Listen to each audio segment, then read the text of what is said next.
नमस्ते। 10 जुलाई का युग ऋषि विचार श्रृंखला का कार्यक्रम आपको हार्दिक सुप्रभात। युग ऋषि विचार श्रृंखला का 556वां चरण, यथार्थता और एकता में पूर्वाग्रह ही प्रधान बाधा। इस शीर्षक से आज विषय लेता हूँ अखंड ज्योति, सितंबर 1976 के पृष्ठ 47 से। गुरुवर्य पूज्यवर आचार्य श्री राम शर्मा जी ने लिखा था, प्रगति के मार्ग में सबसे बड़ी कठिनाई पारंपरिक मतभेदों और तज्जनित संघर्षों में शक्ति की असीम मात्रा का नष्ट होते रहना ही है।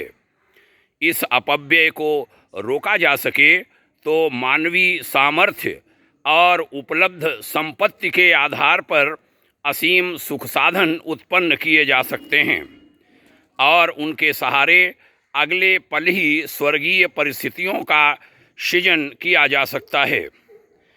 आगे कहा था, यदि मनुष्यता को जीवित रहना है तो उसे एकता और आत्मीयता की दिशा में बढ़ना पड़ेगा। मतभेदों की दीवारें गिरानी होंगी और चिंतन तथा कर्तृत्व को एक रूपता प्रस्तुत कर सकने वाला राजमार्ग बनाना पड़ेगा।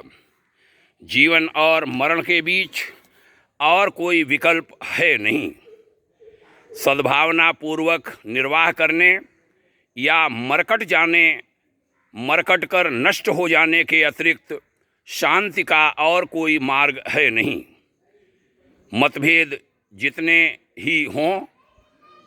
जितने ही बने रहेंगे, विनाश का असुर उतना ही भयावह होता चलेगा। अंत में कहा था, सत्य की दिशा में बढ़ने से ही मतभेदों को दूर किया जा सकता है तथा एक सर्वमान्य मार्ग निकल सकता है। इसके लिए यह प्रथम आवश्यकता है कि हर व्यक्ति पूर्वाग्रहों को एक ओर रखकर निष्पक्ष मनोभूमि का निर्माण करे, विकास करे। निष्पक्ष चिंतन से सत्य की शोध की जा सकती है। सत्य को अपनाकर ही एकता की ओर बढ़ा जा सकता है।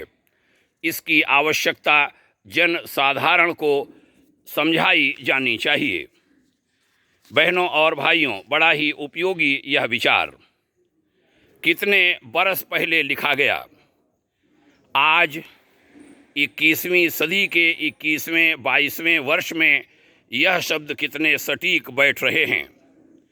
ज़रूरत है कि हम अपने ऋषियों के शब्दों के महत्व को समझें, उन पर ध्यान दें, सुनें, पढ़ें, मनन करें, चिंतन करें, आचरित करें, उस दिशा में 2 कदम चल पड़ें। आज हमारे देश और दुनिया में जो स्थितियां उत्पन्न हो रही हैं, उनके यही मार्ग हैं और कोई है नहीं। सबको उस ओर बढ़ना ही पड़ेगा। निर्माण की ओर बढ़ें या विनाश की ओर, हमारे हाथ में है, तय हमें करना है। आइए निर्माण के पथ पर चलेंगे, ध्वंस के रास्ते को छोड़ेंगे। ऐसा संकल्प लेते हुए आज की चर्चा का समापन करते हैं। बहुत बहुत शुभकामनाएं। सुनने के लिए साधुवाद। भाग्योदय परिवार की सदाकांक्षा आपके लिए। ओम शांति।